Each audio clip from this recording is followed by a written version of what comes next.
Connaissez mieux votre Bible et vivez plus intensément avec Dieu. Bonjour, je suis Éric Babeuf. Je vous souhaite la bienvenue sur Libre Accès Academy.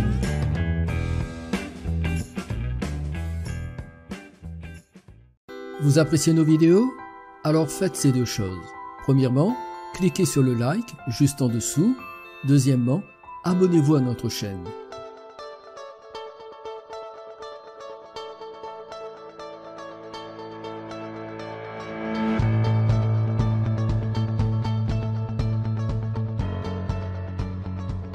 Dans une précédente vidéo, j'ai parlé d'un fléau dont sont victimes de nombreux croyants.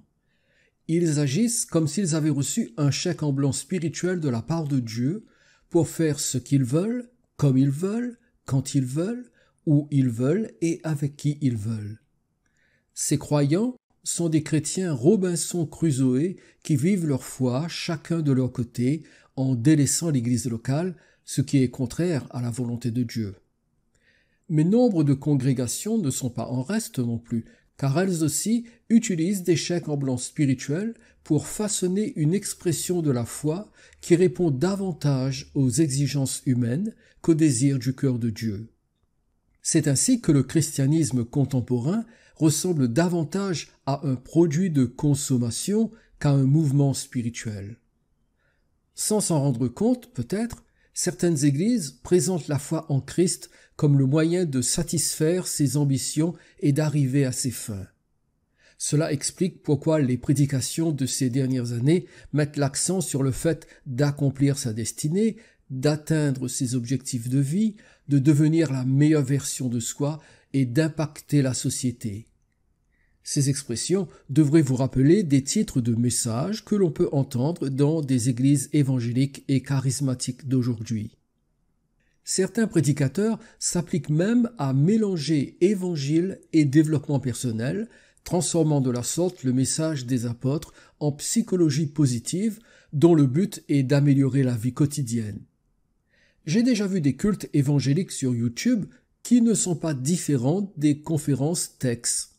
La seule chose qui change, c'est que l'orateur porte le titre de pasteur. Mis à part ce détail, il est en tout point semblable à un intervenant qui fait le show dans les conférences TEDx. Ce genre de pasteur se comporte comme un conférencier expert dans l'art de la communication qui éblouit son auditoire par l'excellence de sa présentation. Avez-vous remarqué que j'ai dit présentation et non pas prédication? Voyez-vous, il ne suffit pas de citer la Bible lors d'un discours pour que cela soit qualifié de prédication. Non, il faut aussi que le message soit cohérent avec l'évangile des apôtres. Or, si nous jetons un œil sur certaines églises françaises qui diffusent leur culte sur Internet, nous entendons très peu de choses sur les doctrines apostoliques. Les lettres des apôtres sont utilisées non dans le but de faire entendre le pur évangile de Christ, mais pour satisfaire les besoins des auditeurs auxquels on a promis que Dieu est disponible pour exaucer leurs vœux, comme l'était le génie de la lampe d'Aladin. Alors les croyants viennent à ces cultes pour consommer du christianisme, pour que ça leur fasse du bien et que leur vie quotidienne s'améliore. De façon subtile, Dieu n'est plus le centre du culte. Ce centre est désormais occupé par l'être humain qu'il faut impérativement satisfaire. Le culte chrétien devient alors une série d'événements programmés pour et orientés vers le plaisir que les participants doivent ressentir. C'est la raison pour laquelle beaucoup d'églises sont entrées en concurrence avec le monde. Nous savons que le monde est doué pour capter l'attention et l'affection des gens. Les églises, en revanche, ont tendance à être plutôt mauvaises lorsqu'il s'agit de vendre leurs produits. Alors, que font-elles? Eh bien, elles s'évertuent à copier les stratégies du monde pour se faire accepter et apprécier du grand public. Allez dans une église qui remporte un certain succès, qui attire des gens et qui fait parler d'elle, et vous y retrouverez plusieurs techniques commerciales des entreprises du XXIe siècle. Dans ce genre d'église, le christianisme est considéré comme un défi marketing, et l'évangile est perçu comme un produit qui doit être présenté de la même manière que toutes les entreprises modernes vendent leurs marchandises. Alors que je réfléchissais sur le sujet pour préparer ce que je partage avec vous, J'ai saisi dans la barre de recherche Internet de mon ordinateur les mots suivants. Marketing pour les églises, juste pour voir ce que cela donnerait. Quelle ne fut ma surprise de recevoir comme réponse environ 6 940 000 résultats. Plus de 6 millions de résultats ayant trait à l'utilisation du marketing dans les églises. Je n'en revenais pas. Voici d'ailleurs quelques titres que proposent les sites qui en parlent. Le top 10 des stratégies de marketing pour vous aider à développer votre église. 3 éléments d'un marketing d'église efficace. Les 20 meilleures stratégies de marketing d'église pour 2024. 14 stratégies de marketing d'église réussies. Comment créer un plan marketing d'église, etc., etc. Sur l'un de ces sites, on peut même lire l'annonce suivante. Demandez un examen gratuit du marketing de votre église. Nous vous montrerons comment atteindre les objectifs de croissance de votre église et vous démarquer dans votre communauté grâce à un marketing numérique axé sur les résultats. Vous rendez-vous compte que l'on parle de communautés dans lesquelles Jésus veut se révéler, sauver les perdus et édifier ses disciples? Ces communautés sont traitées comme des objets de marketing. Or, ce que nous faisons à l'Église, nous le faisons à Christ. Jésus est-il devenu le sujet d'une étude de marché? Peut-on traiter l'Église de cette façon? Je crois que nous devons être conscients du poids du marketing dans les églises modernes. En voici un exemple. George Barna, le fondateur d'une société d'études de marché spécialisée dans le sondage des croyances religieuses aux États-Unis, a écrit ceci dans un de ses livres, je cite. « Le problème majeur qui afflige l'Église est son incapacité à adopter une orientation marketing dans ce qui est devenu un environnement axé sur le marketing. » Fin de citation. George Barna est lui-même chrétien et pasteur d'une église de maison. Ceci pour indiquer que cette citation n'émane pas d'un individu totalement étranger à la sphère chrétienne, mais d'un responsable spirituel censé avoir de l'Église une opinion différente de celle qu'il affiche, laquelle consiste à réduire le corps de Christ à un ensemble de données commerciales. Dois-je vous rappeler que le but de toute démarche marketing est de satisfaire à la fois le producteur et le consommateur? Ainsi, tout ce qui tend à laisser le consommateur insatisfait doit être abandonné au profit de produits innovants et de nouvelles stratégies qui remporteront plus de succès auprès des clients. Lorsque nous transposons cela à l'Église, le pasteur, en tant que producteur, peut décider que la prédication sur le péché, le jugement, l'enfer, la sanctification, la consécration et la piété est un produit trop conflictuel pour satisfaire les consommateurs du christianisme et assurer un bon rendement.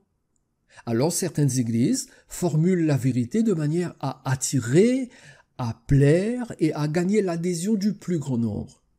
Il n'est alors plus question de péché et de perdition, mais d'image positive de soi et de grande destinée.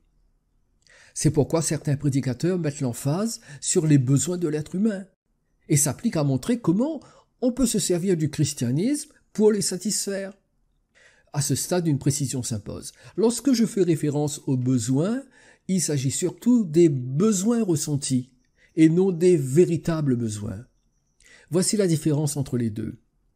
Les besoins ressentis, ce sont les besoins qui se situent à la surface de l'existence. Argent, travail, santé, amour, sécurité, réussite, etc.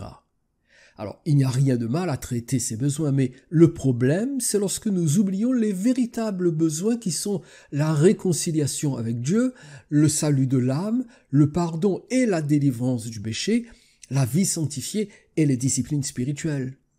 Nous sommes heureux de vous annoncer la parution de notre livre « Équipé pour la victoire », un guide pratique qui vous aidera à surmonter les moments difficiles, à grandir spirituellement et à vous épanouir dans votre marche avec Dieu. Cliquez sur le lien dans la description ci-dessous pour en savoir davantage. Quand les besoins ressentis sont abordés dans les églises orientées vers le marketing, seule compte la satisfaction des désirs humains. Et la foi en Dieu est réduite à un ensemble de formules assurant le succès.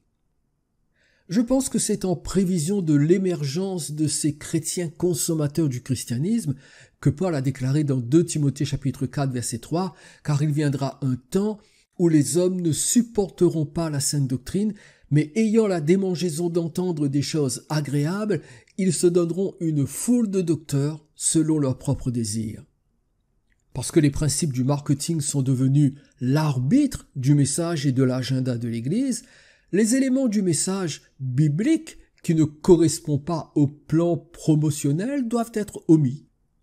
Le plan marketing exige que l'offense ou le scandale de la croix soit minimisé et que les sujets négatifs tels que la colère divine et l'enfer soient évités.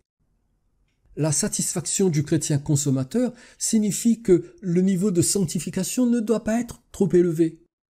Dans certains milieux chrétiens, la prédication de l'évangile a été complètement étouffée et remplacée par des recettes de bien-être. Tout ceci est l'effet des chèques en blanc spirituels que des communautés et des enseignants bibliques s'autorisent. Permettez-moi d'aborder un autre aspect de ces chèques en blanc spirituels. L'Église contemporaine connaît une révolution du style de culte sans précédent depuis la Réforme protestante. En fait, même sans remonter à la Réforme protestante du XVIe siècle, le style de culte a changé en seulement une trentaine d'années dans les milieux chrétiens. La tendance aujourd'hui est d'offrir aux non-chrétiens un environnement agréable, inoffensif et très tolérant. Il faut être toujours positif, ouvert d'esprit et très accueillant. Les chants doivent être entraînants et suivre la mode musicale du moment. Le sermon doit être bref, plaisant et comporter beaucoup d'illustrations. Quasiment plus personne ne vient à l'église avec sa Bible. Le téléphone est préféré, d'autant plus qu'entre deux passages bibliques, on peut surfer sur les réseaux sociaux et lire ses SMS. Les communautés qui suivent ce modèle d'église conviviale connaîtront une croissance numérique, nous assurent les spécialistes du marketing chrétien. Celles qui l'ignorent sont condamnées au déclin.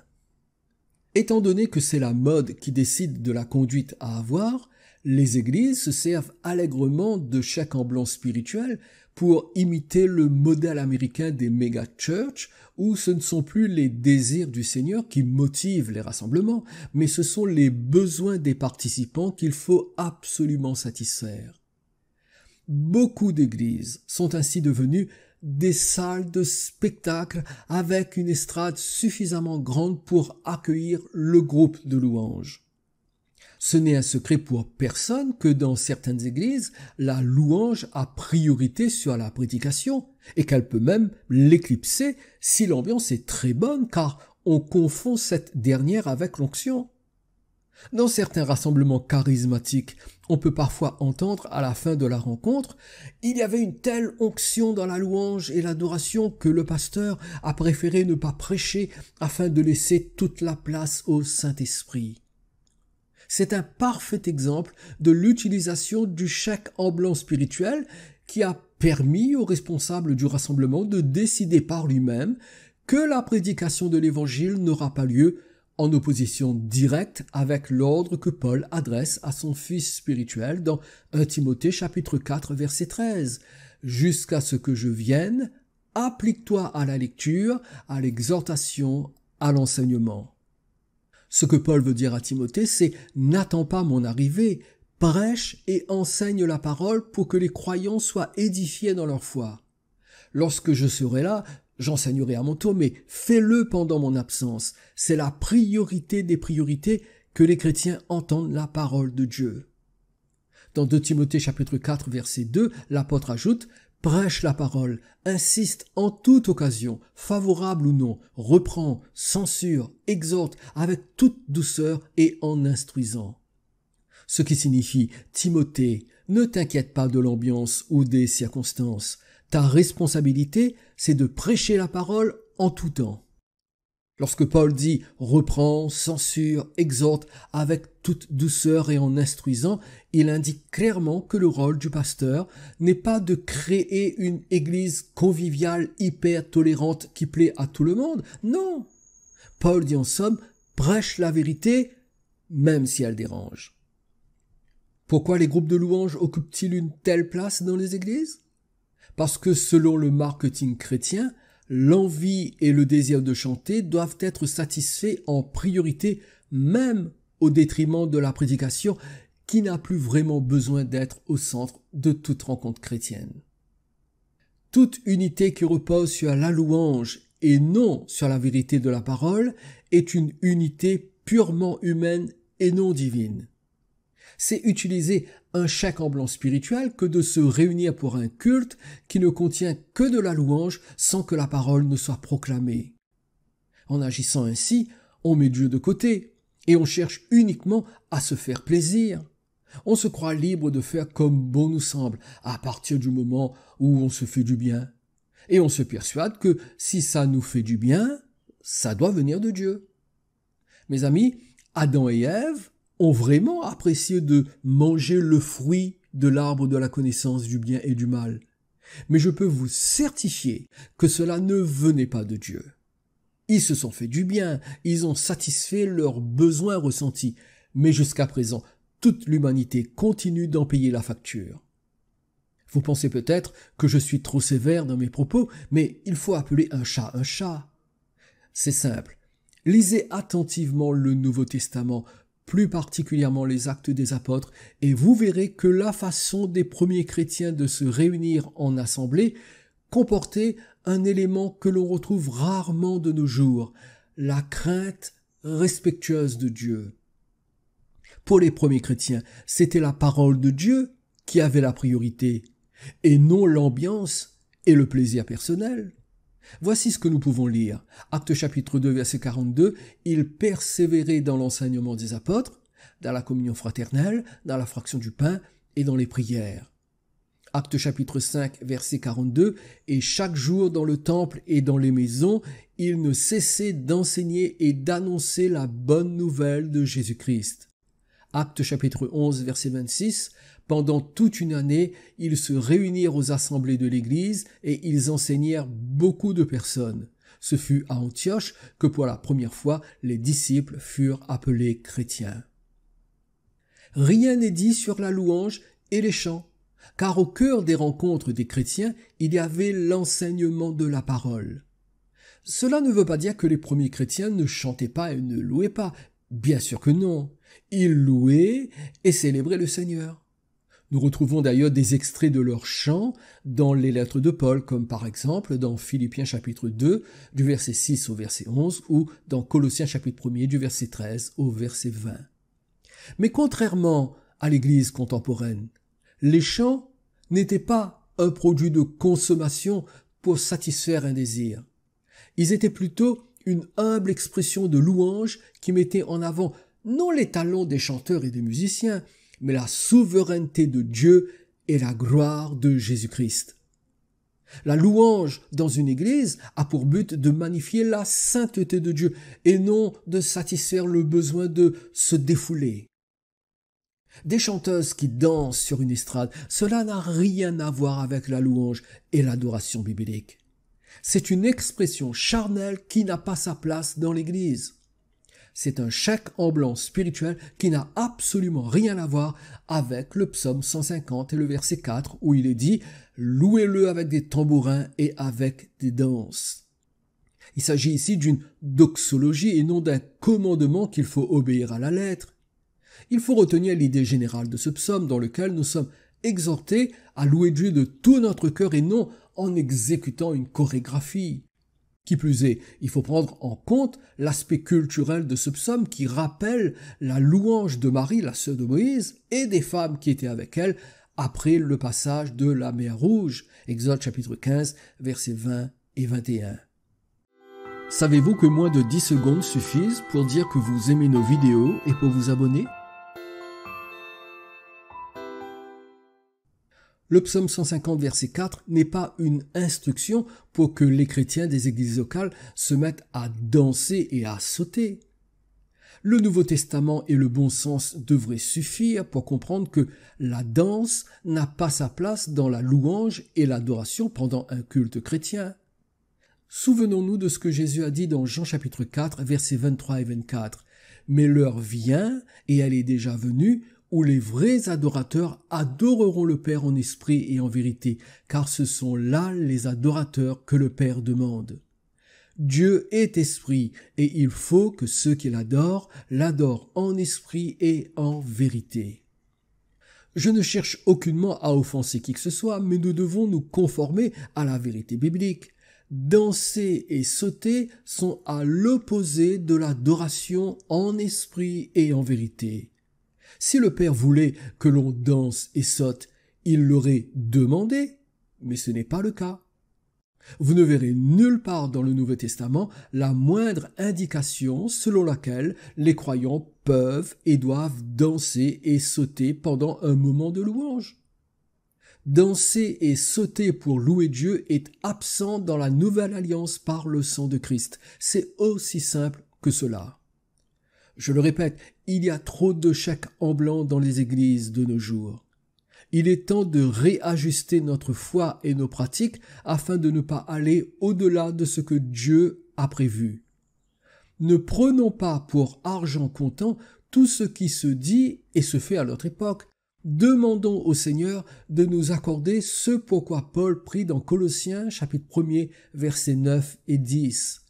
C'est pour cela que nous aussi, depuis le jour où nous en avons été informés, nous ne cessons de prier Dieu pour vous et de demander que vous soyez remplis de la connaissance de sa volonté en toute sagesse et intelligence spirituelle, pour marcher d'une manière digne du Seigneur et lui être entièrement agréable, portant des fruits en toutes sortes de bonnes œuvres et croissant par la connaissance de Dieu. Notre grand besoin actuellement, c'est d'être rempli de la connaissance de sa volonté en toute sagesse et intelligence spirituelle. Non seulement connaître la volonté de Dieu, mais la connaître avec sagesse et intelligence spirituelle, c'est-à-dire avec un esprit de discernement. Sachons faire la part des choses et choisir ce qui correspond au cœur de Dieu et non à nos penchants personnels ou à un effet de mode. C'est pourquoi Paul précise l'objectif de ce discernement spirituel au verset 10, pour marcher d'une manière digne du Seigneur et lui être entièrement agréable. Non pas marcher selon nos convenances et nos désirs, mais d'une manière digne du Seigneur. Recherchons ce qui convient à la dignité de Dieu et nous permet de lui être entièrement agréable. Avez-vous noté que la motivation de cette prière, c'est ce qui plaît à Dieu et non ce qui nous plaît à nous?